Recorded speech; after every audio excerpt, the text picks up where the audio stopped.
नमस्कार, मैं doctor DS. Chauhan. इस वीडियो में आपका हार्दिक स्वागत है। पिछले वीडियो में हमने भारत में कृषि संबंधी प्रमुख विशेषताओं की चर्चा की थी। उसके बाद भारत में कृषि की प्रमुख समस्याओं पर भी हमने बात की थी। और इस वीडियो में हम भारत में प्रमुख खाद्यान्न फसलें जो हैं, उनका वितरण, उनका डिस्ट्रीब्यूशन, उत्पादन और उनसे संबंधित जो प्रमुख तथ्य हैं, उनके बारे में विस्तार से चर्चा करेंगे। आप इस वीडियो को ध्यान से देखिए क्योंकि वीडियो के अंत में आपके लिए कुछ प्रश्न भी हैं। तो शुरू करते हैं हम भारत की प्रमुख खाद्यान्न फसलें, और उसमें हम सबसे पहले शुरू करेंगे चावल से। तो भारत में चावल जो है वो एक प्रमुख खाद्यान्न फसल है। न केवल भारत बल्कि पूरे विश्व के लिए चावल एक प्रमुख खाद्यान्न फसल है। किसी भी फसल का हम अध्ययन करते हैं तो हमें सबसे पहले ये देखना होता है कि उसकी भौगोलिक दशाएं कैसी चाहिए उस फसल के लिए, यानी कि वो फसल किस तरह की भौगोलिक दशाओं में पैदा की जा सकती है। उसके कुछ बिंदु हैं जो हमेशा फिक्स रहते हैं। जलवायु कैसी चाहिए, तापमान और वर्षा जो बहुत हद तक जलवायु को डिफाइन भी कर जाती है। धरातल कैसा होना चाहिए, मिट्टी कैसी होनी चाहिए, और मानवीय श्रम और मशीनरी की क्या भूमिका उसके अंदर है। ये कुछ पॉइंट है जिसको हम भौगोलिक दशाएं कहते हैं। तो हम जैसे चावल की बात करेंगे तो चावल उष्ण कटिबंधीय जलवायु का पौधा है, और हम उसको उष्ण आर्द्र कटिबंधीय जलवायु भी कह सकते हैं। वैसे मानसूनी जलवायु चावल की दशा के लिए सबसे अच्छी मानी जाती है, और पूरे विश्व भर में चावल सबसे ज्यादा मानसूनी जलवायु में ही पैदा होता है। तो उष्ण और आर्द्र कटिबंधीय इसका मतलब होता है ट्रॉपिकल और ह्यूमिड। तो ट्रॉपिकल ह्यूमिड क्लाइमेट जो है वो चावल के लिए सबसे बढ़िया है। तापमान की बात करेंगे तो 24 डिग्री से लेकर 37 डिग्री सेंटीग्रेड के बीच में ये पैदा हो जाता है आसानी से। यहाँ ये ध्यान रखना कि एक अनुमान है, मोटा मोटा आइडिया है कि 24 से 37 या 25 से 37 भी मिल सकता है। सब किताबों में अलग अलग भी मिलता है। और मैं 24 से 37 कह रहा हूँ, इसका मतलब ये नहीं कि वो 23 पे नहीं होगा या 38 पे नहीं होगा। ये एक अनुमान है भाई, ये यहाँ तक इस रेंज में इसके लिए ठीक रहता है। इसके आसपास के टेम्परेचर में भी पैदा हो सकता है, लेकिन चावल के लिए 19 डिग्री से कम टेम्परेचर तो फिर नहीं होगा। तो इसका मतलब ये कि ठंडे क्षेत्रों में ये पैदा नहीं होता, ना सर्दी की ऋतुओं में ये पैदा हो सकता है। दूसरा, इसके खेतों में 75 दिनों तक पानी भरा रहना चाहिए। ये देखिए, ये चावल का खेत है और 75 दिन ये पानी में अगर डूबा रहेगा, इसकी जड़ें ऑलमोस्ट पानी में डूबी रहेंगी, तो उतना चावल अच्छा होता है। इसीलिए इसको पानी की ज्यादा जरूरत है। तो ये नेचुरली, मतलब कहाँ, प्राकृतिक रूप से जहाँ 100 सेंटीमीटर से ज्यादा वर्षा होती है वहां फिर इरिगेशन की, सिंचाई की आवश्यकता नहीं पड़ती। लेकिन अगर कम बारिश हो रही है तो फिर हमें सिंचाई की जरूरत पड़ेगी, क्योंकि पानी तो 75 दिन इसके जड़ों में भरा रहना चाहिए, तभी जाके ये अच्छा हो पाता है। धरातल की बात है तो इस तरह से हमें इसके खेत में पानी भर के रखना है, तो समतल होगा तभी रहेगा। अगर ढालू जमीन है तो फिर उसमें पानी रहना बड़ा मुश्किल है। लेकिन इसका मतलब ये नहीं कि ढालू जमीन पे नहीं होता। पहाड़ी क्षेत्रों में फिर ऐसे सीढ़ी नुमा खेत बनाए जाते हैं, टेरेसेस बनाई जाती है सारी, देखिए छोटी छोटी ऐसी पतली पतली, तो फिर इनमें पानी भर दिया जाता है, इनको हम सीढ़ी नुमा खेत कहते हैं। तो पहाड़ी क्षेत्रों में भी ये पैदा होता है। अदरवाइज मैदान है, दलदली क्षेत्र है, तो वो सबसे आदर्श जगह इसके लिए होती है।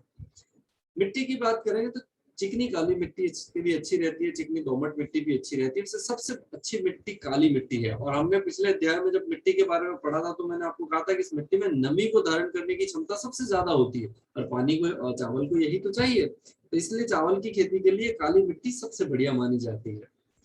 अब हम मानवीय श्रम की बात करेंगे तो अगर हम थोड़ा ट्रेडिशनली बात करें पीछे जाके, तो खेत को जोतने से लेके, उसमें अनाज बिखेरने से लेके, उसको काटना, उसको अलग करना, हर क्षेत्र में मानवीय श्रम की जरूरत होती थी।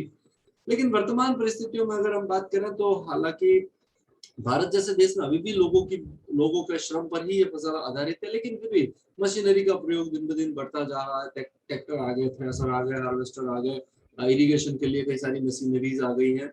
तो इंसान की थोड़ी हेल्प इससे हो जाती है, लेकिन फिर भी भारत के अंदर अभी भी कई सारे काम ऐसे हैं जो लेबर पर आधारित होते हैं। इसलिए जहाँ ज्यादा जनसंख्या है वहां ये फसल ज्यादा उगाई जाती है। अब हम इसके मेथड्स पर बात करेंगे कि इसकी खेती किस किस तरह से हो सकती है। तो उसका एक मेथड है ट्रांसप्लांटेशन मेथड। इसको हम कहते हैं स्थानांतरित कर देना एक खेत से दूसरे खेत में। तो इसमें क्या होता है, पहले एक खेत में पास पास में, बहुत पास पास में रोप तैयार कर लिया जाता है उसका, और फिर वो थोड़ा जब बड़ा हो जाता है तो फिर एक दूसरे खेत के अंदर उसमें पानी भर के, और उस खेत में फिर एक एक एक, एक करके दूर दूर इस तरह से उसको लगा दिया जाता है। इसको हम ट्रांसप्लांट मेथड कहते हैं, ट्रांसप्लांटेशन मेथड कहते हैं। अब इसका फायदा क्या है? इसका फायदा ये है कि बहुत ही जल्दी ये फिर पेड़ पौधा जो है वो बड़ा हो जाता है, उस और वो स्टार्ट भी बहुत जल्दी ले लेता है बड़ा होने के लिए बात करें। फिर है इसको पकने में अब बहुत कम समय लगेगा, क्योंकि इतना बड़ा तो ऑलरेडी हो चुका है, तो ऐसे में बहुत जल्दी पक जाता है। जो मेन खेत होता है उसमें ये कम समय तक ही लगा रहता है। ऐसे में हम क्या कर सकते हैं, एक ही साल के अंदर 2 या 3 फसलें भी उस खेत के अंदर आसानी से ले सकते हैं। दूसरा है बहुत ही आसान होता है, क्योंकि फिर यूनिफॉर्म डिस्टेंस पे आप उसको लगा सकते हैं, और ये बहुत पास पास में अच्छा नहीं होता है, दूर दूर फैले फैले होते हैं, तभी जाके ये अच्छा हो सकता है। हालांकि इसको लगाने के दो तरीके हो सकते हैं, एक तो रैंडम मेथड है, हर कहीं पर भी दूर दूर एक पेड़ लगा दिया, या फिर एक स्ट्रेट रो मेथड भी होता है जिसमें सीधी स्ट्रेट लाइनें चलती हैं। आप देखिए मशीन से भी लगाया जा सकता है, स्ट्रेट लाइन, एक सीधी लाइन फिर दूसरी सीधी लाइन ऐसे, और इसमें हर कहीं लगा दिया जाता है उसको। पर इस तरह की मशीनें आ गई हैं जो इसको लगाने का काम भी कर लेती है आसानी से। इसीलिए हम कह रहे हैं कि वर्तमान में मशीनरी का काम बहुत ज्यादा इसमें बढ़ गया है, लेकिन मैनुअली भी ये काम होता है। दूसरा मेथड है जिसको हम कहते हैं ब्रॉडकास्टिंग मेथड, और ये जो मेथड है उसमें चावल जो है वो खेत के अंदर बिखेर दिए जाते हैं, फिर उसमें हल चला के पानी भर दिया जाता है। या ऐसा भी हो सकता है कि पहले ही इसमें पानी भर दिया गया और दाने फिर बाद में बिखेर दिए जाते हैं, तो इस तरह से भी होता है। वैसे इसको इंडियन मेथड कहते हैं, और इसको ट्रांसप्लांटेशन को जापानी मेथड भी कहा जाता है। ये दो मुख्य मेथड हैं जिससे चावल की खेती दुनिया भर में की जाती है। लेकिन ज्यादा उत्पादकता और एक ही साल में 2-3 फसलें अगर खेत में लेनी हो, तो फिर उसमें ट्रांसप्लांटेशन मेथड जो है वो बहुत अच्छा रहता है, क्योंकि 1-1.5 महीने का रोप ऑलरेडी पहले से तैयार होता है, तो फिर वो फसल को बड़ा होने में ज्यादा समय नहीं लगता। अब हम अगर चावल के यूज की बात करेंगे, तो मुझे नहीं लगता है चावल क्या काम आता है मुझे आपको बताना चाहिए, आप सब जानते हैं। और भारत के अंदर जितने भी खाद्यान्न पैदा होते हैं उसमें से 43% इस अकेले की भूमिका है। यानी कि भारत का सबसे बड़ा खाद्यान्न है, इस बात को कहने में कोई शक नहीं। और भारत ही नहीं, दुनिया का भी सबसे बड़ा खाद्यान्न यही माना जाता है। Major food of for 60% population, भारत के 60% लोगों का मुख्य खाना चावल ही है। फिर आप देखिए भारत में वर्तमान में लगभग 40,000 वैरायटी चावल की होंगी। ये बड़ा आश्चर्यजनक बात है, लेकिन यस, आज भी 40,000 वैरायटी, दुनिया भर में 40,000 वैरायटी चावल की मौजूद है। लेकिन इसकी बहुत ज्यादा वैरायटीज हैं। अगर आप भारत अकेले में देखें तो 1970 तक 1,10,000 वैरायटीज यानी कि किस्में चावल की भारत एक देश में मौजूद थी। और अभी ये सब धीरे धीरे जो जो डाइवर्सिटी है हम कहते हैं वो खत्म हो जाती है, और अब केवल 6,000 किस्में बच गई है भारत के अंदर। चावल की किस्में की बात कर रहा हूँ वर्तमान में, कभी 1,10,000 थी। दुनिया भर में भी अभी भी वर्तमान में 40,000 इसकी वेराइटीज बची हुई है। तो आप देख सकते हो इसकी बहुत ज्यादा किस्में हम देख सकते हैं। अब हम दुनिया भर में इसके प्रोडक्शन की बात करेंगे, तो मैंने आपको शुरू में कहा था मानसून जो एशिया है वो इसका सबसे बड़ा उत्पादक है, और दुनिया भर में चावल यहीं से सबसे ज्यादा पैदा किए जाते हैं। इसमें आप इंडिया और चाइना को देख लीजिए, क्रमशः चाइना और इंडिया दोनों क्रमशः पहला और दूसरा प्रमुख उत्पादक देश है। इसके अलावा आप देखिए अफ्रीका के इस हिस्से में, थोड़ा मेडागास्कर में, यहाँ ब्राजील के कुछ हिस्से में, कुछ यहाँ मध्य अमेरिका और दक्षिणी अमेरिका, उत्तरी जो दक्षिणी अमेरिका है, कुछ यहाँ बहुत कम मात्रा में, यहाँ भी कुछ उगाया जाता है लेकिन बहुत कम। मेजर हिस्सा यही है पूरे विश्व के लिए अगर हम देखें तो। अब हम कंट्री वाइज जाएंगे तो 2018 के आंकड़ों के हिसाब से चाइना विश्व का 29% चावल पैदा करता है। इंडिया 22% के साथ में दूसरे नंबर पर है। इसके साथ ही Indonesia, Bangladesh, Vietnam, Thailand, Myanmar, Philippines, Brazil और जापान। इस पूरी लिस्ट पर अगर आप नजर डालेंगे तो ब्राजील को छोड़ दीजिए, सब एशिया के देश है, और ये रहे सारे। तो आप इससे अंदाजा लगा सकते हो कि दुनिया में मेजर चावल कहाँ पैदा किया जाता है। और आप ये भी कहें कि मानसून एशिया और चावल एक दूसरे के पूरक शब्द हैं, तब भी ठीक है, हम कह सकते हैं। इसीलिए तो एशिया को चावल कल्चर कहा जाता है, राइस कल्चर कहा जाता है, चावल संस्कृति जिसको हम कह सकते हैं इस पूरे हिस्से को। यहाँ उत्पादन को हम बार डायग्राम में देखेंगे तो देखिए चाइना और इंडिया क्रमशः पहले और दूसरे नंबर पर है, और बाकी दुनिया के कुछ देश ये इस तरह से है। और इस बार से अपन आसानी से तुलना कर सकते हैं। ये देखिए दोनों मेजर देश हैं और दुनिया का मैक्सिमम चावल पैदा कर लेते हैं। अगर यहाँ पर आप नजर डालेंगे तो आप देख पाएंगे कि लगभग 51% यानी कि आधा चावल इन दो देशों में ही दुनिया का पैदा होता है। ये चावल की कुछ किस्में आप देखिए, अलग अलग कलर का कई तरह के चावल होते हैं। जैसा कि मैंने बताया दुनिया में 40,000 उसकी किस्में हैं, उसमें से कुछ ये इस तरह के हैं, आप देख सकते हैं। अब हम भारत में राइस प्रोडक्शन की बात करेंगे तो 2019 के आंकड़ों के हिसाब से हम देखें 117 मिलियन टन चावल भारत के अंदर पैदा हुआ था। उसमें से वेस्ट बंगाल सबसे ज्यादा 18% चावल वहां पैदा हुआ था भारत का। वेस्ट बंगाल के अंदर मुख्यतः चावल की तीन किस्में, तीन ऋतुएं होती है, जैसे हम रबी, खरीफ और जायद कहते हैं। लेकिन वेस्ट बंगाल है या दक्षिणी भारत के कुछ राज्य हैं उसमें उष्ण कटिबंध में तो चावल ही पैदा होता है, तो उनको जैसे हम रबी, खरीफ, जायद हम कहते हैं, वैसे ही वहाँ ओस, अमन और बोरो कहा जाता है। चावल बोएंगे, चावल काटेंगे, चावल बोएंगे, चावल काटेंगे, मतलब तीनों ही सीजन के अंदर वहाँ चावल उगाया जाता है। तो उसके नाम है ओस, अमन और बोरो क्रमशः, जैसे रबी, खरीफ, रबी और जायद, वैसे ही इनके चावल की तीनों ये ऋतुएं हैं। सेकंड नंबर उत्तर प्रदेश का है, फिर पंजाब, उसके बाद तमिलनाडु, आंध्र प्रदेश, बिहार, छत्तीसगढ़। छत्तीसगढ़ को rice bowl of India, Bharat में धान का कटोरा कहा जाता है। अब यहाँ एक बात ध्यान रखना कि हम लोग कभी कभी धान का मतलब जौ से भी लगा देते हैं, लेकिन धान का मतलब जौ नहीं है, धान का मतलब चावल से है। तो इसको छत्तीसगढ़ को धान का कटोरा कहा जाता है। उसका कारण यह है कि ये अकेला ऐसा बायोडाइवर्सिटी, चावल की जो किस्में उसमें इतने डाइवर्सिटी थी उसके अंदर, ये 56,000 किस्में तो अकेले छत्तीसगढ़ के अंदर ही थी। ये बहुत कम हो गई, जैसा कि मैं कह रहा हूँ भारत में 1,10,000 थी, उसमें 56,000 अकेले छत्तीसगढ़ के अंदर। तो ऐसे में इसको राइस बाउल ऑफ इंडिया कहा जाता है। ओडिशा, इसमें एक जगह है कटक, वहां पे सेंट्रल राइस रिसर्च इंस्टीट्यूट है, केंद्रीय चावल अनुसंधान संस्थान हम कहते हैं।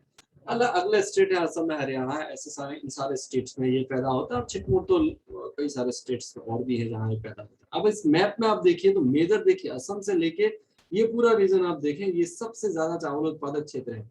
ये जो पश्चिमी घाट के सारे सारे ये भी एक मेजर चावल उत्पादक क्षेत्र है। साथ ही ये जो पंजाब हरियाणा तक ये जो पूरा हिस्सा है उसमें भी चावल पैदा किए जाते हैं। तो ये पतली लिनियर बेल्ट यहाँ से फिर यहाँ असम से शुरू करके पूरा अरब सागर के सहारे, सॉरी बंगाल की खाड़ी के सहारे वाला पूरा जो तटीय क्षेत्र है उसमें भारी मात्रा में चावल पैदा किया जाता है। अरब सागर के किनारे किनारे वाले हिस्से में भी चावल पैदा किया जाता है। ये चावल का मुख्य क्षेत्र है, आप देख सकते हैं। अब सवाल यह है कि इस क्षेत्र में क्यों चावल पैदा ज्यादा किया जाता है। तो उसका एक कारण तो है हरित क्रांति, इसकी हम आगे किसी और वीडियो में हरित क्रांति की डिटेल में बात करेंगे। लेकिन ये पंजाब, हरियाणा, उत्तर प्रदेश क्षेत्र में जो चावल पैदा किया जाता है वो हरित क्रांति के बाद ज्यादा पैदा किया जाता है। ट्रेडिशनली ये चावल पैदा कम करते थे। दूसरी चीज ये मैदानी क्षेत्र है, और मैंने आपको कहा इसमें पानी भरा रहना चाहिए, मैदानी क्षेत्र ज्यादा ठीक रहते हैं। तो आप देखिए ये पूरा यहाँ से लेकर पूरा मैदानी क्षेत्र है, ये पूरा मैदान पश्चिम बंगाल जैसे हम कह रहे हैं कि सबसे ज्यादा पैदा करता है, पूरा मैदान है। असम पूरा मैदान है, यहाँ देखिए तटीय मैदान पूरा, इधर भी आप देखिए तटीय मैदान है। तो मैदानी क्षेत्र इसके लिए सबसे आसान रहते हैं। लेकिन जो पहाड़ी राज्य हैं भारत के, उसमें भी वो सीढ़ीनुमा खेत बना करके इसकी कृषि की जाती है। फिर सॉइल की बात है तो ज्यादातर हिस्सों में भारत की काली मिट्टी है, जलोढ़ मिट्टी है, जो नमी को धारण करके रखने वाली क्षमता उसमें ज्यादा होती है। तो इस वजह से क्लाइमेट भारत के लिए उन्होंने कहा उष्ण आर्द्र कटिबंधीय जलवायु, सारे जो क्षेत्र मैप में दिखाए गए उष्ण आर्द्र कटिबंधीय जलवायु रखते हैं।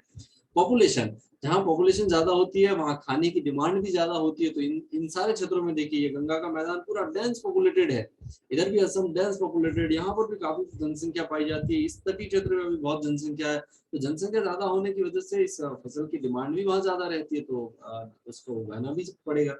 फर्टिलाइजर्स आजकल हम यूज करने लगे हैं, केमिकल फर्टिलाइजर यूज करने लगे, उनका उपयोग करने से भी उत्पादन बढ़ रहा है।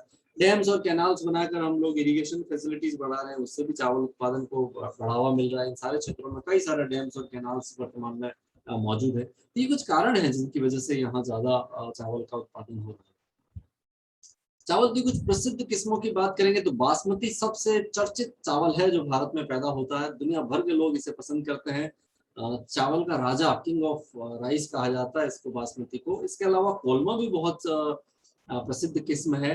फिर है अम्बे मोहर, दूबराज, इंद्रियानी, मोगरा, परमल, पन्नी, साबर, शरबती और सोना मसूरी, ये इस तरह की कुछ और किस्में हैं। वैसे मैंने कहा कि ये 40,000 दुनिया भर में, 6,000 भारत में है, बहुत लंबी लिस्ट हो सकती है, पर कुछ मैंने आपको यहाँ दिखाई। अब हम अगर ट्रेड की और व्यापार की बात करेंगे तो यहाँ देखिए मेजर राइस एक्सपोर्टर कंट्री है इंडिया, सबसे पहला नाम है उसमें, यानी कि दुनिया में चावल के व्यापार में जो निर्यात हो रहा है उसमें भारत का सबसे बड़ा नाम है। और यहाँ देखिए चाहे चीन जो है वो दुनिया में सबसे ज्यादा चावल पैदा करता है, लेकिन वो निर्यात नहीं करता, पॉपुलेशन इतनी ज्यादातर वही खाया जाता है वहां पे, तो डिमांड बहुत ज्यादा है। दूसरा देश देखिए थाईलैंड है, वियतनाम, पाकिस्तान, यूएसए, ये कुछ और देश है। जो चावल का उत्पादन ज्यादा करते हैं। लास्ट ये जो कलर है 2017-18 के डेटा ये यहाँ पर है, तो आप देख सकते हो कितना उत्पादन हो रहा है, तो और सॉरी कितना निर्यात हो रहा है, उसमें से भारत का नाम सबसे पहला है। अगर हम इंपोर्ट करने वाली कंट्रीज को देखेंगे तो देखिए चाइना सबसे ज्यादा इंपोर्ट करता है, क्योंकि पॉपुलेशन बहुत ज्यादा है, डिमांड बहुत ज्यादा है वहाँ पर। और बाकी सारे देश भी आप इस लिस्ट में देख सकते हैं। जो रेडिश कलर है वो 2017-18 का है, बाकी 3 ईयर के ये कंपेरिजन। अभी आप देखिए India has been the top exporter in the globe rice trade, विश्व का सबसे बड़ा निर्यातक देश है। और जैसे जैसे डिमांड बढ़ती जा रही है भारत में उसका उत्पादन भी बढ़ रहा है। साथ ही अगर हम देखें तो कौन निर्यात करता है, मिडल ईस्ट और अफ्रीकन जो कंट्रीज हैं वो तो नॉन बासमती राइस को इंपोर्ट करती है भारत से, और जो यूएस और ईयू है, यूरोपियन यूनियन जो है, वो बासमती चावल की। और ये बिल्कुल फैक्ट है, आप देखिएगा जैसे हम उत्तराखंड में देहरादून के आसपास पैदा होने वाले चावलों की ही बात करेंगे, बेस्ट क्वालिटी मानी जाती है, और वो सारे ईयू जाते हैं, सारे चावल या यूएसए के अंदर चले जाते हैं। तो ये ईयू और यूएस भारत में बासमती राइस जो है थोड़े महंगे बिकते हैं, तो ये वहां जाते हैं अच्छी क्वालिटी, और जो बाकी मिडल ईस्ट और अफ्रीका और दूसरे जो देश है वो नॉन बासमती राइस मंगाते हैं भारत से, क्योंकि वो सस्ते पड़ते हैं। अब हम बात करेंगे गेहूं की भारत के अंदर। वहीं से शुरुआत करेंगे, भौगोलिक दशाएं इसके लिए शीतोष्ण कटिबंधीय जलवायु ठीक रहती है, यानी कि ये ना तो बहुत ज्यादा गर्मी वाले क्षेत्रों में होता है, नहीं बहुत ठंडे क्षेत्रों में होता है, शीतोष्ण जलवायु इसके लिए ठीक रहती है। इसी तरह से आप इसके तापमान देखेंगे तो 15 से 16 डिग्री 10 से 16 डिग्री सेंटीग्रेड इसको बोते समय या बड़े होते समय टेम्परेचर होना चाहिए। और इसीलिए आपने देखा होगा हमारे यहाँ इसको रबी में उगाया जाता है, सर्दियों में। पकते समय तापमान थोड़ा 20 डिग्री 25 डिग्री तक भी हो जाता है होली के आसपास, तो वो ठीक रहता है, उसके लिए अच्छा माना जाता है। वर्षा 50 से 75 सेंटीमीटर तक अगर हो जाए तो ये नेचुरली पैदा हो जाता है, नहीं तो फिर इरिगेशन की जरूरत पड़ती है। हालांकि भारत में सर्दियों में बारिश बहुत कम होती है, इसलिए ज्यादातर भारत का जो गेहूं है वो इरिगेशन पर ही डिपेंड करता है। धरातल हमेशा समतल जो धरातल है वो गेहूं की खेती के लिए बढ़िया माना गया है। मिट्टी दोमट या कांप कह दो, जलोढ़ कह दो, जो भी हो, वो मिट्टी इसके लिए सबसे बढ़िया रहती है। और मानवीय श्रम में वही बात है, भारत में ज्यादातर अभी भी मानवीय श्रम पर ही डिपेंड है, लेकिन कई सारे ऐसे हार्वेस्टर भी आने लग गए, ट्रैक्टर आने लग गए, थ्रेशर आने लग गए हैं, कई सारे ऐसे मशीनरीज आने लग गई है, जिससे मानव की समस्याएं थोड़ी कम हो रही है, लेकिन मानव को कम काम करना पड़ता है। अब हम उत्पादन की बात करेंगे तो 2019 में 106 मिलियन टन गेहूं भारत के अंदर पैदा हुआ था, जबकि पूरे विश्व के अंदर 734 मिलियन टन था। तो उससे अंदाजा लगा सकते हो कि ये कितना बड़ा देश है भारत दुनिया भर में। अगर हम भारत के अंदर इसके प्रोडक्शन की बात करेंगे तो एक छोटा एरिया है जहां पर ये ज्यादा ही प्रोडक्शन होता है। इसके अलावा छटपुट छटपुट ये बहुत सारे राज्यों में उगाया जाता है, लेकिन मेजर कंसंट्रेशन आप देखिए ये स्टेट है, उत्तर प्रदेश है, पंजाब, हरियाणा, मध्य प्रदेश, राजस्थान, ये पूरा जो रीजन है इसमें सबसे ज्यादा गेहूं भारत के अंदर पैदा किए जाते हैं। ये देखिए एनसीईआरटी की बुक्स में भी एक मैप शो किया गया, ये भी वही क्षेत्र है पूरा, ये वाला रीजन, इसमें गेहूं की खेती सबसे ज्यादा होती है भारत के अंदर। Yes, major state UP, Uttar Pradesh, Bharat का लगभग 32% या एक तिहाई। एक्चुअली क्या ये डेटा तो हर साल आते हैं, इसलिए छोटे मोटे ऊपर नीचे होते रहते हैं, कोई आमूल परिवर्तन नहीं होता, लेकिन ऊपर नीचे कभी 33% हो गया, कभी 31%, ये चलता रहता है। ये तो हर साल डेटा में बदलाव आते रहते हैं। फिर भी हम ये कह सकते हैं कि एक 1/3 हिस्सा अकेले यूपी से पैदा होता है गेहूं का। इसके अलावा आप देखिए पंजाब और हरियाणा तीनों मैदानी स्टेट है, और हरित क्रांति के बाद तो यहाँ बहुत ज्यादा इनका इस फसल का जो पैदावार है वो बढ़ गई है। इसके अलावा देखिए आप मध्य प्रदेश है, राजस्थान, बिहार, गुजरात, ये कुछ और स्टेट है जहाँ पर पैदा होता है, और आप नक्शे में देख भी सकते हो ये कहाँ कहाँ और पैदा होता है। अब सवाल ये है कि यहाँ इस क्षेत्र में या इस क्षेत्र में क्यों सबसे ज्यादा चावल ये सभी गेहूं पैदा होते हैं। तो आप देखिए सबसे पहला कारण जीआर का मतलब ग्रीन रेवोल्यूशन, हरित क्रांति। और मैंने अभी कहा हरित क्रांति के बाद इसका उत्पादन बहुत ज्यादा बढ़ गया है। आगे हम हरित क्रांति की कभी और डिटेल में बात भी करेंगे। फिर अब प्लेन से पूरा हिस्सा मैदान है, और मैदानी क्षेत्र होने की वजह से गेहूं की खेती, और गेहूं की खेती ज्यादातर मैदानों में ही होती है। पहाड़ी क्षेत्रों में गेहूं की खेती नहीं देखी जा सकती, नहीं की जा सकती लगभग, लेकिन छोटे मोटे जगह पे होती है, लार्ज स्केल पर उतना पैदावार नहीं हो सकता, तो मैदानी क्षेत्र ही सबसे बढ़िया है, और भारत का ये पूरा हिस्सा मैदान है। देखिए फिर क्लाइमेट, भारत में मूलतः शीत ऋतु के अंदर इसकी जो जलवायु वो बेस्ट है। बाकी गर्मी और वर्षा ऋतु में गेहूं पैदा नहीं होता भारत के अंदर, लेकिन शीत ऋतु में भारत में ये सारे राज्य बड़े आदर्श क्लाइमेटिक कंडीशन पैदा कर देते हैं। पॉपुलेशन तो यहाँ पर है ही है, सबसे ज्यादा पॉपुलेशन है, तो उसकी डिमांड भी रहती है, तो लोगों को पैदा भी करना होता है। डैम्स और कैनाल्स देखें, सघन जाल है यहाँ पे, बांधों और नहरों का, तो ऐसे में इरिगेशन फैसिलिटी मिल जाती है, हिमालय से आने वाली नदियां भी इसमें बहुत ज्यादा पानी लेके आती है, तो उसकी फैसिलिटी भी इसको यहाँ पे मिल जाती है। फिर बोरवेल्स और वेल्स, यहाँ भारत के अंदर बहुत ज्यादा बोरवेल्स हैं और कुएं और वो है, क्योंकि आसानी से पानी आ जाता है, फिर उससे इरिगेशन करके वो क्रॉप ले ली जाती है। फिर है लिटरेसी, यहाँ साक्षरता जो दर है वो भी ठीक ठाक है, बहुत अच्छी तो नहीं कह सकते पर ठीक ठाक है। ऐसे में वो किसान थोड़े पढ़े लिखे और शिक्षित हैं, तो वो जो नई नई तकनीकें आती हैं उनका इस्तेमाल भी आसानी से कर पाते हैं। फिर वेल्थ भी इनकी अच्छी है, यहाँ के किसान थोड़े धनवान किसान हैं इस पूरे रीजन के, तो ऐसे में वो अच्छी किस्म के बीज, खाद, ट्रैक्टर, हार्वेस्टर, ऐसी मशीनरी सब कुछ खरीद सकते हैं कहने का। फर्टिलाइजर्स बड़े धड़ल्ले से यूज हो रहा है, हालांकि आजकल फर्टिलाइजर्स का इस्तेमाल बहुत कम हो तो ज्यादा बढ़िया है। लोग इस पर चर्चा भी कर रहे हैं कि खाद के प्रयोग से कई सारी बीमारियां फैलती हैं। तो ये जो सारा गेहूं यहाँ पैदा होता है हरित क्रांति के बाद, बहुत ज्यादा खाद का इस्तेमाल होता है, हालांकि वो स्वास्थ्य के लिए ठीक नहीं है। ऐसे में यहाँ पंजाब हरियाणा में अभी काफी सारी समस्याएं भी खड़ी हो रही है, विशेष तौर पर कैंसर की जो बीमारियां हैं वो काफी बढ़ गई है। फिर हाइब्रिड सीड, नए नए जो बीज हैं उनको खरीद लेते हैं लोग और आसानी से ज्यादा पैदावार लेते हैं। हिस्टोरिकली भी अगर हम देखें तो गेहूं की खेती तो हम कहीं भी कहते हैं हड़प्पा और मोहनजोदड़ो सभ्यताएं जो थी वहां तब से ही गेहूं की खेती हो रही है, तो हिस्टोरिकली भी ये जो रीजन है वो गेहूं उत्पादन के लिए प्रमुख रीजन रहा।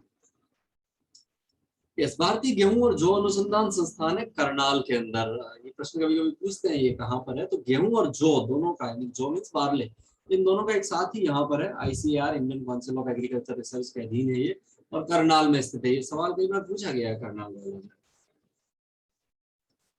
अब ये जो करनाल है इसमें एक प्रोजेक्ट चला है जिसका नाम है all India coordinated research project on wheat and barley. अब इस ऐसा करके इन्होंने देखिए इस प्रोजेक्ट के तहत 448 गेहूं की और 98 बार्ले की वेराइटीज, जो कि भारत के अलग अलग क्लाइमेटिक कंडीशंस के लिए यहाँ इन्होंने बनाई है या पैदा की है, नई जो हाइब्रिड किस्में हैं। अब यहाँ गेहूं के उत्पादन को देखिए आप इस नक्शे के अंदर कि गेहूं कहाँ पैदा किया जाता है। फिर यहाँ देखिए चाइना का ये हिस्सा, सबसे ज्यादा गेहूं यहाँ पैदा हो रहा है। देन सेकंड, ये पूरा गंगा का मैदान देखिए आप, और इवन सिंधु के मैदान तक आप पाकिस्तान में इस चीज को यहाँ देख सकते हैं। यूरोप में भी बहुत गेहूं पैदा होता है, क्योंकि ये बहुत आदर्श कंडीशन है। और इधर ये जो सोवियत यूनियन, रूस हम कह सकते हैं, सोवियत रूस कह सकते हैं, उससे अलग हुए सारे देशों में, विशेष तौर पर यूक्रेन यहाँ पर बहुत बड़ा देश है इस मामले में। फिर ये सारे कंट्रीज देखिए यहाँ, जर्मनी, फ्रांस, ब्रिटेन, सारे देश ये। और फिर यहाँ देखिए अमेरिका और कनाडा के अंदर भी भारी मात्रा में गेहूं यहाँ पैदा होता है, जिसकी बात हम कभी विश्व ज्योग्राफी में और करेंगे, वर्ल्ड ज्योग्राफी पढ़ेंगे तब। इधर आप देखेंगे तो ब्राजील और मूलतः अर्जेंटीना दक्षिणी अमेरिका में जो है गेहूं उत्पादन करने का काफी अग्रणी देश माना जाता है दक्षिणी अमेरिका में। तो ये कुछ पैच हैं जहाँ पे गेहूं की पैदावार होती है। तो एक मोटा मोटा अगर हम देखें तो ये जो सीधी सीधी लाइन है विश्व भर में, वहां पर ये गेहूं का उत्पादन सबसे ज्यादा होता है। लेकिन सबसे ज्यादा इधर तो चाइना के अंदर पूर्वी तट के आसपास ये, और भारत और ऑस्ट्रेलिया के भी इस दक्षिणी हिस्से में और पर्थ के आसपास यहाँ पर चावल पैदा किया जाता है, सॉरी गेहूं पैदा किया जाता है। अब दुनिया भर में अगर हम देशों की बात करेंगे तो चाइना 18% के साथ में, और इंडिया 14% के साथ में दूसरे नंबर पर लीड करता है। Then Russia, USA, France, Pakistan, Ukraine, Australia, Germany, ये कुछ और देश हैं जो चावल पैदा करते हैं मूलतः। अगर हम भारत के ट्रेड की बात करेंगे तो भारत यहाँ पर देखिए 2019-20 में हम बात करें 2,17,354 मेट्रिक टन चावल जो है वो, मिलियन टन चावल जो है वो इन्होंने निर्यात किए हैं वर्ल्ड लेवल पर। और आप पैसे में भी इसको देख सकते हो, 439 करोड़ रुपए का व्यापार भारत ने किया है। मेजर जो एक्सपोर्ट डेस्टिनेशन है हमारे, नेपाल, वहाँ उतनी हिली रीजन में तो ज्यादा नहीं होता, बांग्लादेश इवन चावल, क्योंकि जनसंख्या बहुत ज्यादा है तो ऐसे में बहुत डिमांड रहती है। हालांकि वो खुद भी बहुत ज्यादा गेहूं पैदा नहीं कर पाते हैं, क्योंकि वो उष्ण कटिबंध वहाँ पर। यूनाइटेड अरब अमीरात की बात करें, सोमालिया, कोरिया, ऐसी काफी लंबी लिस्ट है भारत से गेहूं का आयात करने वाले देशों की, लेकिन ये कुछ मेजर देश है। ये कुछ प्रमुख किस्में हैं जो वर्तमान में भारत के अंदर उगाई जा रही है। अब हम बात करेंगे मेज या कॉर्न की, या इसको अमेरिकन कॉर्न भी हम कह सकते हैं। इसकी जलवायु फिर उष्ण आर्द्र है, चावल और इसकी जलवायु लगभग सेम पाई जाती है, एक जैसी कंडीशन में ही उगते हैं ये। और अपने इधर भी आपने देखा होगा, जैसे राजस्थान और भारत में हम बात करेंगे तो चावल और मक्का दोनों बारिश के सीजन में उगाया जाता है। तो उष्ण आर्द्र, उसमें गर्म भी रहता है और पानी भी ज्यादा रहता है। तापमान 25 से 35 डिग्री के बीच में ठीक रहता है और इसके आसपास के टेम्परेचर में भी उगता है। वर्षा 50 से 100 सेंटीमीटर तक हो जाती है तो नेचुरली हो जाएगा, कम होने पर फिर इरिगेशन भी हमें करनी होती है। धरातल नदियों का जो समतल मैदान है वो इसके लिए ज्यादा बढ़िया रहता है, और मैदान तो खैर हर फसल के लिए बढ़िया रहते ही है, लेकिन जो मक्का है वो थोड़ा पठारी और उबड़ खाबड़ जो भूमि होती है उस पर भी आसानी से हो जाता है। तो ऐसे में कोई खास नीड नहीं है कि मैदान में ही होगा, जैसे हम गेहूं की बात करते हैं उस तरह की नीड नहीं है, लेकिन समतल हो तो ज्यादा बेहतर है। मिट्टी लाल काली है, प्रश्न कई बार पूछते हैं, मक्का हमेशा लाल काली मिट्टी जो मिश्रण जो होता है उसमें अच्छा होता है। जैसे उदाहरण के लिए हम देखें, राजस्थान के अंदर सबसे ज्यादा मक्का मेवाड़ में पैदा गया है, मेवाड़ में लाल काली मिट्टी है, तो ये मिट्टी सबसे अच्छी रहती है। मानवीय श्रम में कमो बेश वही इंफॉर्मेशन है जो हर बार हम बात करते हैं। और आजकल इसके लिए भी देखिए हार्वेस्टर आ गया, थ्रेशर आ गया, मशीनरी सब कुछ इस्तेमाल कर ही रहे हैं। ये देखिए मक्का कितने प्रकार का होता है, अनगिनत इसके भी कई सारे प्रकार हैं, कई सारी किस्में हैं, अलग अलग कलर का मक्का होता है, कई टाइप्स का। मक्के के यूज को लेकर हम देखेंगे तो कितना सारा यूज है, हम कितने तरीकों से मक्के को खा सकते हैं। हम पॉपकॉर्न बना सकते हैं, चावल बना सकते हैं, इस तरह से सैलड बना सकते हैं, सीधे भुट्टे बॉईल करके खाए जा सकते हैं, आग पर सेक के खाए जा सकते हैं, भुट्टे के पापड़ बनाए जा सकते हैं। मतलब वैरायटी, बहुत तरह से हम मक्के का इस्तेमाल कर सकते हैं। वर्ल्ड लेवल पर आप देखिए मक्का सबसे ज्यादा कहाँ पैदा होता है, इस नक्शे में देखिए सबसे ज्यादा तो अमेरिका में पैदा होता है दुनिया में। और इसके अलावा जो रीजन्स हैं आप इस नक्शे में देख सकते हैं, यूएसए दुनिया का 40% मक्का पैदा करता है, चाइना 25% पैदा करता है, और ये कलर आप देख सकते हो ये, और फिर दूसरा सबसे बड़ा सेंटर यहाँ पर है। देन ब्राजील के इस हिस्से में भी मक्का काफी पैदा होता है, अर्जेंटीना में यहाँ बहुत पैदा होता है, देन यूक्रेन, मैक्सिको, इंडिया हालांकि काफी नीचे है इस मामले में, कनाडा और साउथ अफ्रीका कुछ मेजर देश हैं। लेकिन भारत में आप देखिए छिटपुट छिटपुट ये सभी राज्यों में पैदा होता है। ये ठंडे राज्य और सेवन सिस्टर वाले जो स्टेट में ज्यादा नहीं है प्रचलन, लेकिन फिर भी आप देखिए लगभग लगभग सारे राज्यों में ये पैदा हो जाता है। काफी अफ्रीका में भी काफी जगहों पर चावल पैदा होता है। अब आप देखिए इंडिया में ये तीसरी बड़ी सबसे फसल है, क्योंकि आप देखिए चावल के लिए मैंने आपको कहा था कि भारत में जितने खाद्यान्न पैदा होते हैं लगभग 43% चावल है उसमें से। दूसरा सबसे बड़ा खाद्यान्न भारत का और पूरी दुनिया का भी गेहूं है। और भारत में 35% खाद्यान्न गेहूं होता है। अब चावल और उन दोनों को मिला लीजिए आप तो 75% से ज्यादा खाद्यान्न ये दोनों फसलें ही पैदा पूरा कर लेती है। और बची हुई तीसरी जो सबसे बड़ी खाद्यान्न फसल है वो मक्का है, 9%।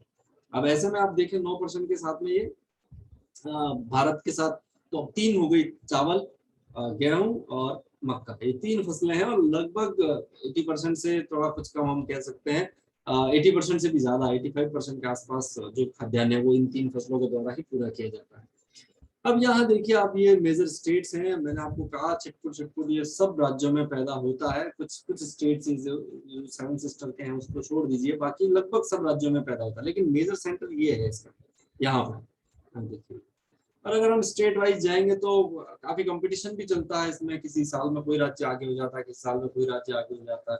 आंध्र प्रदेश है, अब यहाँ तेलंगाना जो इससे अलग हो गया, कर्नाटक, राजस्थान, महाराष्ट्र, बिहार, उत्तर प्रदेश, मध्य प्रदेश, हिमाचल, बहुत सारे राज्यों में पैदा होता है। इंडियन इंस्टीट्यूट ऑफ मेज रिसर्च भारतीय मक्का अनुसंधान संस्थान लुधियाना के अंदर है, जो Indian council of agriculture research के तहत काम करता है। IIMR, इंडियन इंस्टीट्यूट ऑफ मेज रिसर्च। अब है अगला जो खाद्यान्न हमारा वो है बाजरा, पॉल मिलेट कहते हैं इसको। भौगोलिक दशाओं पर अगर हम जाएंगे तो ये शुष्क जलवायु, इसके लिए ज्यादा पानी नहीं चाहिए, शुष्क जलवायु। टेम्परेचर हालांकि ये काफी काफी डिफरेंट टेम्परेचर्स में हो जाता है, वैसे मनोमन देखे तो 15 डिग्री से लेकर 40 डिग्री तक कहीं पर भी पैदा हो जाता है, लेकिन फिर भी मूलतः 25 से 35 डिग्री सेंटीग्रेड टेम्परेचर अच्छा रहता है इसके लिए। बारिश से बहुत कम पानी चाहिए, 30 सेंटीमीटर में भी आसानी से हो जाता है, 30 से 70 तक हो जाता है, लेकिन इससे ज्यादा वाले में फिर नहीं होता। मैदानी तो वो तो इंफॉर्मेशन हर बार है ही है कि समतल जगह हो तो बहुत अच्छी बात है, थोड़ा बहुत ऊबड़ खाबड़ होता है तब भी ये हो जाता है। मिट्टी इसके लिए रेतीली ठीक रहती है, और इसलिए वेस्टर्न राजस्थान में ये बहुत पैदा होता है। और मानवीय श्रम बस वही इंफॉर्मेशन है हर जगह। अब देखिए इस तरह का अनाज है, और ऐसे ऐसे लगता है ये पेड़ के ऊपर, मक्के जैसा ही पेड़ होता है, काफी ऊंचे तक जाता है, और फिर इसके ऊपर इस तरह से लगता है, और इस तरह की इसकी रोटियां भी बनती है, और इसके अलावा कई सारी चीजें, इसका चूरमा बहुत ही वो रहता है, इसका दलिया, इसकी खिचड़ी भी बनाई जाती है, मतलब बहुत तरह से इसको यूज में लिया जाता है। अगर हम प्रोडक्शन पर जाएंगे तो देखिए राजस्थान 58% के साथ में टॉप स्टेट है सबसे ज्यादा, फिर महाराष्ट्र, उत्तर प्रदेश, और ये जो स्टेट्स हैं इनके अंदर ये उगाया जाता है, बाकी इंडिया में नहीं उगता। ये इस क्षेत्र में ज्यादा उगता है। शुष्क है ना, शुष्क, ये बाकी सारे आर्द्र स्टेट है, ये शुष्क जलवायु वाला है। और राजस्थान तो उसमें सबसे ज्यादा शुष्क, और मूलतः जो वेस्टर्न राजस्थान है उसमें ये बहुत ज्यादा उगाया जाता है। नेक्स्ट है ज्वार, या जिसको हम sorghum कहते हैं। इसकी भौगोलिक दशाओं पर अगर बात करेंगे तो ये शुष्क और अर्धशुष्क जलवायु का पौधा है। 25 से 35 डिग्री टेम्परेचर है, हालांकि ये भी काफी वाइड रेंज में हो जाता है। रेनफॉल इसके लिए भी 30 से 70 डिग्री 70 सेंटीमीटर के बीच में ठीक रहती है, इससे ज्यादा बारिश में ये नहीं होता। धरातल वही मैदान है तो बढ़िया है, अदरवाइज उबड़ खाबड़ में भी हो जाता है। मानवीय श्रम आवश्यकता है, लेकिन मशीनरी से वर्तमान में काम हो रहा है। ये देखिए, ये इस तरह से होता है। अब आप इसमें ज्वार और बाजरा में अंतर करिए। बाजरा की क्रॉप अगर आप देखोगे तो ये देखिए इस तरह से है, डोडा जो है उसका, और ये इस तरह से, ये ऐसा दिखाई देता है। इसकी भी रोटियां बनती है और बहुत सारे यूजेज हैं। बाजरा और ये इसके ज्वार के यूजेज लगभग एक जैसे हैं, बहुत तरीके से इसको भी हम खा सकते हैं। प्रोडक्शन पर हम जाएंगे तो फिर आप देखिए इसका जो प्रोडक्शन है वो महाराष्ट्र में सबसे ज्यादा है, सबसे ज्यादा। तो यहाँ 44 लिखा है, लेकिन लेटेस्ट डेटा जो आए हैं वो 53% तक भारत में बता रहे हैं कि यहाँ पे। और इसको हम गरीब की रोटी भी कहते हैं। बहुत कम मेंटेनेंस चाहिए इसको पैदा करने में, आसानी से पैदा, हर कोई भी पैदा कर सकता है इसको। देन कर्नाटक है, मध्य प्रदेश है, ये सारे स्टेट, और ये आप देखिए यहाँ पैदा होता है, मेजर रीजन ये। और चुटपुट चुटपुट आप देखेंगे तो कम बेश सारे राज्य इसको पैदा कर लेते हैं। अगला है जौ, जिसे हम बारले कहते हैं। इसकी भौगोलिक दशाओं में उपोष्ण जलवायु है, तापमान 10 से 12 डिग्री, क्योंकि जो गेहूं के साथ पैदा होता है तो कम ही चाहिए उसको, लेकिन पकते समय वही 30 डिग्री सेंटीग्रेड तक टेम्परेचर हो तो चलता है। वर्षा कम चाहिए। अब गेहूं में और इसमें ये बहुत फर्क है, गेहूं को थोड़ा पानी ज्यादा चाहिए, लेकिन इसको 30 सेंटीमीटर में भी आराम से हो जाता है। कभी कभी तो बिना इरिगेशन के भी हो जाता है। हल्की सी नमी अगर मिट्टी में हो, कहीं कहीं तो नदी के पेटे में और तालाब के पेटे में, जब तालाब सूखने लगता है उसमें भी आराम से बो के इसको पैदा किया जा सकता है। तो ये बारानी कृषि टाइप हो जाता है, इसलिए इसको पानी की बहुत ज्यादा जरूरत है। ये भी मैदानी क्षेत्र है तो अच्छा होता है। मिट्टी हल्की रेतीली मिट्टी हो या काली मिट्टी हो, ये भी लगभग बहुत वाइड रेंज है सॉइल की इसकी पैदा होने की, तो हो जाता है। लेकिन और मानवीय श्रम उसकी नीड तो रहती है काम करने के लिए। और इसका देखिए इस तरह का अनाज है ये, और रोटी बनती है, काफी फाइबर होता है, काफी हेल्दी है। इवन बाजरा, ज्वार और जौ, ये तीनों खाने के लिए बहुत अच्छी चीज मानी जाती है। लेकिन फिर भी पता नहीं, चावल और गेहूं को लोग ज्यादा पसंद करते हैं दुनिया भर में और भारत में भी, लेकिन ये भी एक अच्छा खाना है। हालांकि वर्तमान में भारत के अंदर इसको ज्यादातर पशुओं को खिलाने में इस्तेमाल में लिया जाता है, और ये गेहूं जैसी ही क्रॉप है ऑलमोस्ट। अब हम प्रोडक्शन पर जाएंगे तो उत्तर प्रदेश इसमें सबसे बड़ा नाम है। देन राजस्थान, हरियाणा, पंजाब, ये जो क्षेत्र है गेहूं के आसपास वाला ही, उसी में ये उगाया जाता है। अब हम बात करेंगे दालों की, क्योंकि दालों को भी खाद्यान्न की श्रेणी में ही रखा जाता है। तो दालों को अगर हम देखेंगे तो कई तरह की दालें होती है। भारत सरकार ने दालों के उत्पादन के लिए एक प्रोग्राम चलाया था, एनपीडीपी, इसको कहते हैं नेशनल पल्स डेवलपमेंट प्रोजेक्ट, ठीक है, राष्ट्रीय दलहन विकास परियोजना कहते हैं। ये 7वीं पंचवर्षीय योजना में चलाई गई थी। कारण ये कि हरित क्रांति के शुरुआती दौर में दालों का उत्पादन घट गया था, क्योंकि गेहूं का उत्पादन बढ़ा था इस वजह से। तो उसको फिर बढ़ाने के लिए सरकार ने ये योजना चलाई, और उसके बाद दालों का उत्पादन काफी बढ़ा। और आज ये हालत है कि हम दुनिया की 33% दालें पैदा करते हैं। हालांकि ये डेटा अलग अलग सोर्स पर अलग अलग है, किसी ने 25% लिखा, कहीं 37% भी लिखा हुआ मिलता है। हालांकि वो हर साल अलग अलग डेटा आते हैं तो वेरी भी कर जाता है। पर फिर भी मोटे तौर पर हम कह सकते हैं कि 1/3 दालें जो है विश्व की भारत अकेला पैदा करता है। और उसमें सबसे बड़ा स्टेट फिर मध्य प्रदेश है दालों के उत्पादन में। इसके बाद महाराष्ट्र, उत्तर प्रदेश, राजस्थान, आंध्र प्रदेश, कर्नाटक, गुजरात, छत्तीसगढ़, बिहार, ये सारे स्टेट हैं जो दालों को मूलतः उत्पादित करते हैं। मूलतः जो दालें हैं उसमें ग्राम यानी कि चना, अरहर, मूंग बीन यानी कि मूंग, उड़द बीन, उड़द की दाल है, मसूर की दाल है, मटर है, मोठ है, कई तरह की दालें हम पैदा करते हैं यहाँ पे। और अभी अगर हम 18-19 में प्रोडक्शन पर जाएंगे तो million metric ton, 23.22 million metric ton दालों का उत्पादन जो है वो यहाँ से हुआ था, भारत से। ये Indian institute of pulse research कहते हैं हम, भारतीय दलहन अनुसंधान संस्थान, कानपुर के अंदर है। 1933 में स्थापित की थी। हालांकि इसको 1966 में स्थापित कर दिया, पर तब नाम अलग अलग रहे, फिर कई बार बदले भी, पर फाइनली 93 में इसको Indian institute of pulse research नाम दिया गया। अब हम भारत की सबसे बड़े दाल की बात करेंगे, जो सबसे ज्यादा खाई जाती है वो है ग्राम चना, यानी कि, और शीतोष्ण कटिबंधीय जलवायु का पौधा है। तापमान 15 से 25 डिग्री सेंटीग्रेड अच्छा रहता है। हालांकि ये गेहूं की जो, यानी कि रबी की जो फसल होती है उसी के साथ पैदा होता है, थोड़ा कम ही चाहिए, बहुत ज्यादा टेम्परेचर भी नहीं है।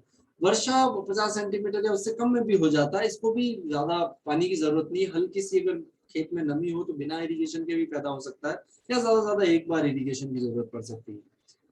मिट्टी, धरातल जो है वो समतल होना चाहिए तो अच्छी बात है, हालांकि थोड़े उबड़ खाबड़ हिस्से में भी हो जाता है। मिट्टी हल्की रेतीली इसके लिए अच्छी रहती है, और जलोढ़ हो तो भी वो भी अच्छी है। मानवीय श्रम की आवश्यकता तो खैर इसमें होती है, लेकिन इसमें भी मशीनरी का जो यूज है वो बढ़िया। इस तरह का पौधा होता है छोटा सा, और उसके ऊपर चने इस तरह से लगते हैं। और प्रोडक्शन पर अगर हम जाएंगे तो दुनिया भर में 70% चने भारत में पैदा होते हैं, यानी कि विश्व में सबसे बड़ा देश भारत है चना पैदा करने में। भारत में फिर मध्य प्रदेश सबसे बड़ा स्टेट है, लगभग 38% मध्य प्रदेश अकेले से चना पैदा होते हैं। इसके अलावा राजस्थान, महाराष्ट्र, आंध्र प्रदेश, ये देखिए पूरा एक लीनियर पैटर्न है। अगर यहाँ से हम आइडेंटिफाई करें इसको, मध्य प्रदेश में सबसे ज्यादा ये पैटर्न है।